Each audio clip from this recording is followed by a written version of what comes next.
So the three Lexus values are human-centered design, omotenashi, which is about empathy in action, and then we have the Takumi craftsmanship. Lexus as a brand is steeped in heritage, and we looked at the significance of, for example, Japanese craftsmanship and heritage in it as a brand. What is there in African culture and heritage that could also lend itself to this concept and this narrative?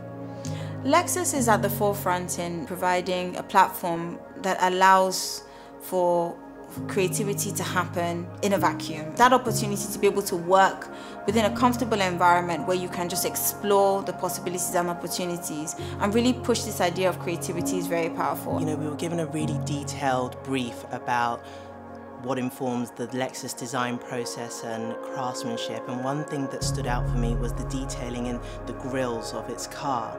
I saw an immediate correlation. If we were to take bird's eye scans of villages across this continent, there are different forms of African fractals being practiced, even now, that have been practiced for centuries, and so on. And I just saw immediate correlations with the Lexus grills on the car.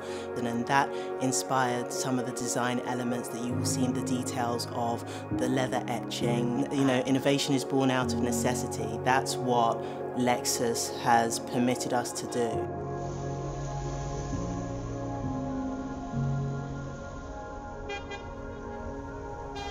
For any designer, this is beyond a dream. As a designer, you don't even dream of experiences like this. It's so big, it's so phenomenal that, when Tosin approached me to collaborate together, I jumped at the chance. So I met Chrissa through another designer, Damola Rufai. He introduced me to her work and I loved what she was doing. I loved the energy that she brought to her work.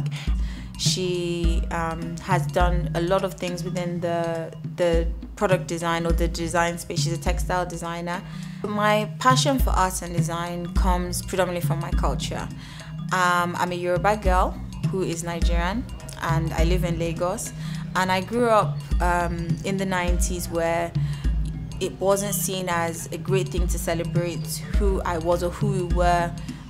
There was a big emphasis on external cultures that were coming in. So I always say that, do not be fooled by my accent, and I always describe myself as living a life of duality.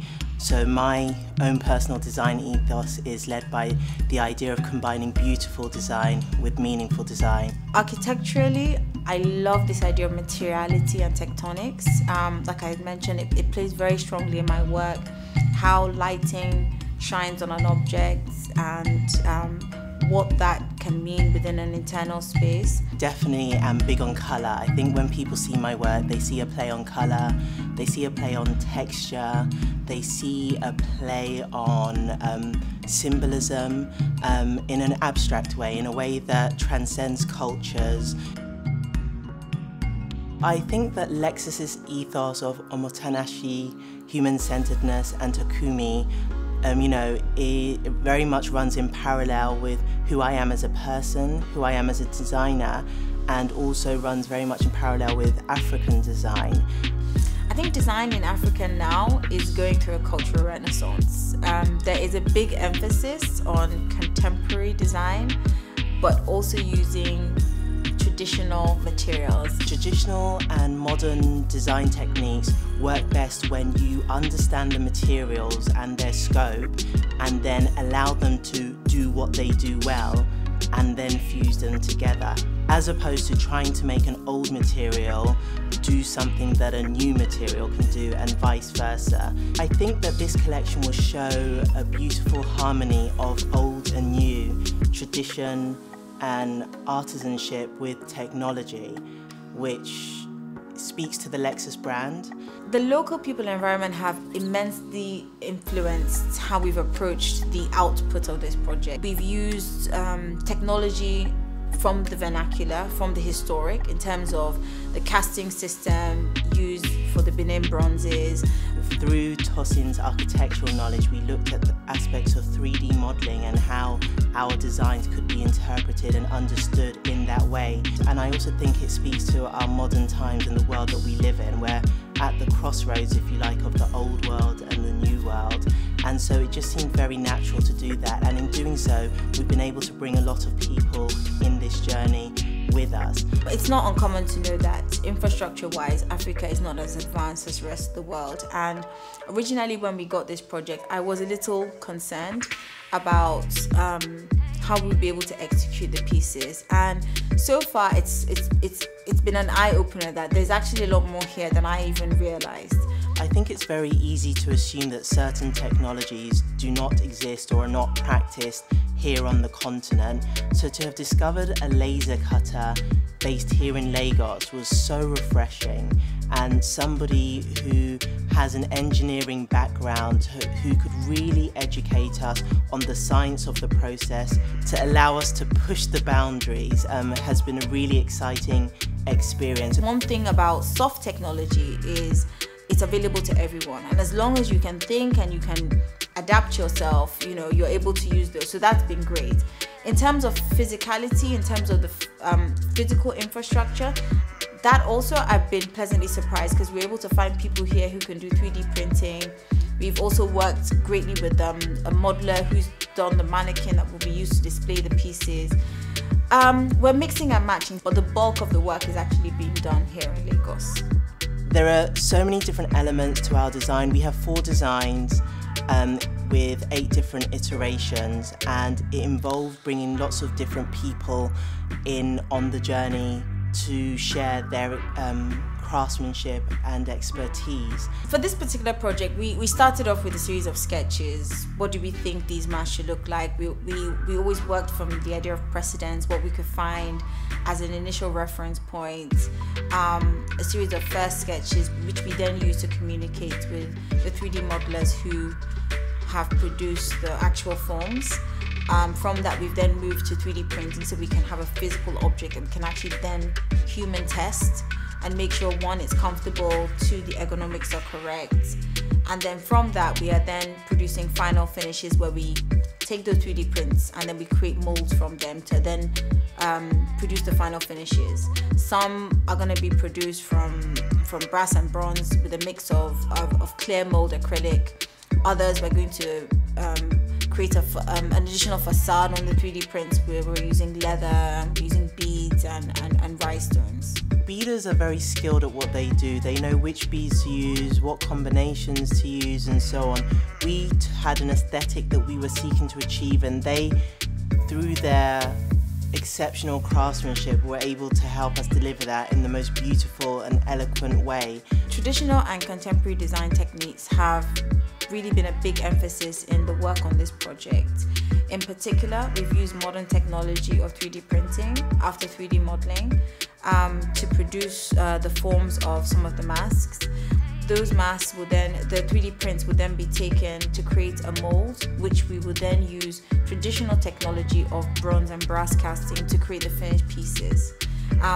These works are being done in the very old, very celebrated Bronze Casting Guild in the Benin Kingdom. We traveled to Benin City, which is, you know, the world's most leading city in bronze and brass casting.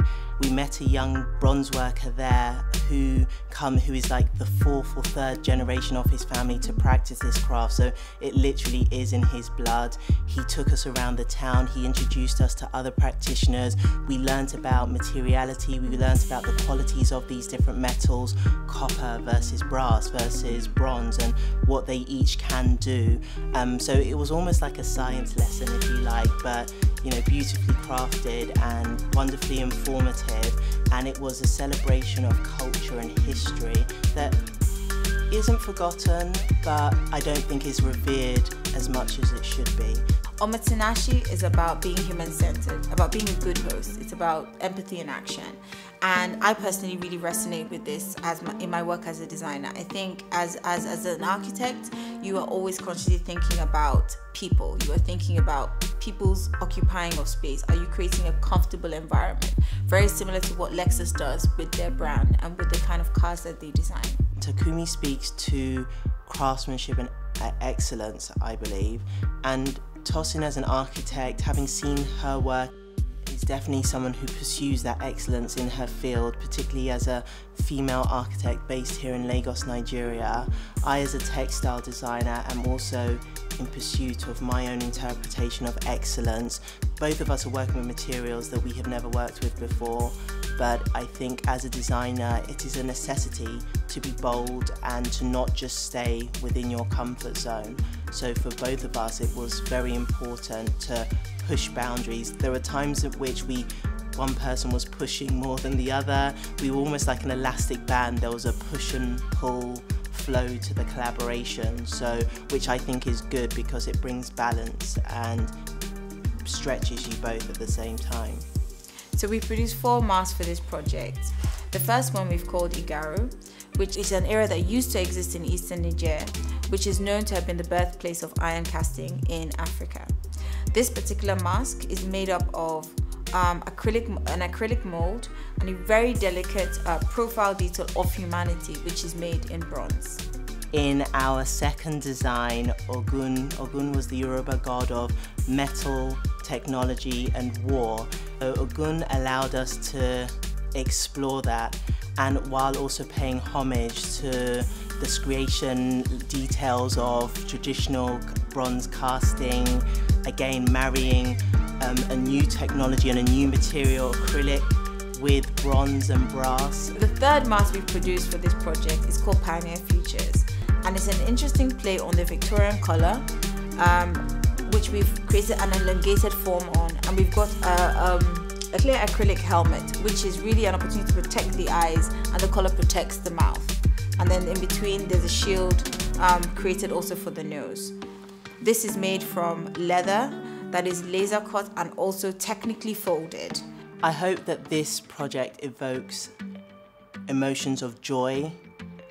Joy for everybody that we have carried on this journey with us. Joy from Lexus, that they are proud of what they see. What has been beautiful is to see the original sketches to how the project evolved and adapted. You know, one of us would present an idea and the other would be like, can't see it. Pushing us to expand the boundaries, pushing us to communicate the concept of the design, why this form fell like this, why this line should be like this, why this material should be considered for this element.